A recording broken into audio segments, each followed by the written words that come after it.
Jama'a barkanmu dai, suna na Fahad Ɗanladi, ni ne jagoran a ci gaba da haƙuri na duniya gaba ɗaya. Yau ma na zo ne na ƙara ba ku haƙuri jama'a, a ci gaba da haƙuri. Wannan hawa farashin kayan abinci da ake ta fama da shi a Najeriya, shugaba Buhari yana sanar da shi. Jama'a a ci gaba da haƙuri, ƙungiyar mu tana ba ku haƙuri, ta a ci gaba da haƙuri, ku ƙara haƙuri.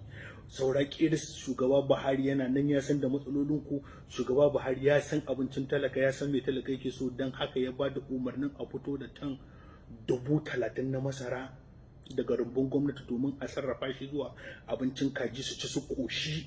Ku zo ku ci, ku zo ku dinga cin kaji irin nashi yanda yake ci, kuma ku dinga cin kaji kuna ƙofi. Ku zo ko abin da aka so ku ci gaba da haƙuri, ku ƙara haƙuri. Bayan wannan tan 30,000 ɗin nan ya ƙara ba da a shigo daga ƙasar waje tan 260,000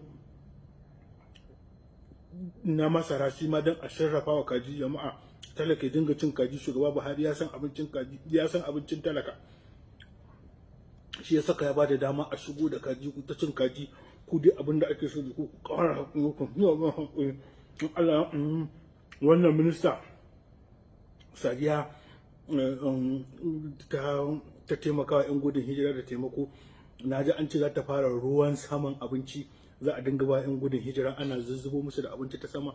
Ku dai abin da ake so da ku shine ku ci gaba da haƙuri, ku ƙara haƙuri. Ana nan an kusa a fara ruwan saman abinci a Najeriya, ku ƙara haƙuri. Mutanen Kano kuna ba da ni, ina shugaban a ci gaba da haƙuri, jagora na a ci gaba da haƙuri, amma kuna nan kuna kowa ƙorafi. Bayan minista Sabon Nunu ya ce ana cin abinci a Kano a ƙoshe a naira 30, amma ku ta ƙorafi. Ku ci gaba da haƙuri, ku dinga ba wa mutane haƙuri, amma kuna yin ƙorafi, ba ma jin daɗi. Wannan rufin da aka yi saboda ku, ka inganta noma, aka rufe boda, ana raba taki. Duk gashi nan za a zo an ba da bashin noma matasa, ku zo ku shiga noma, a daina zaman banza, kowa ya tafi gona, a ta girbi ta kayan abinci wadata. Ku dai kawai abin da ake so da ku shine ku ci gaba da haƙuri. Ku ta takura shinkafa.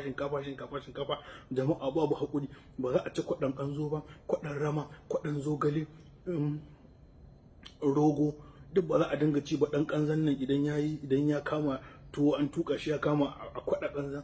Jama'a duk ba za ku dinga cin wannan ba. Ana ƙara da haƙuri, ku dai ku ci gaba da haƙuri.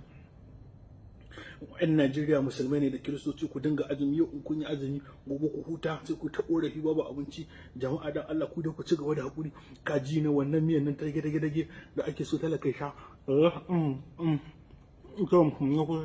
ku zo ko da aka son su, ku ci gaba da haƙuri, ku ƙara haƙuri.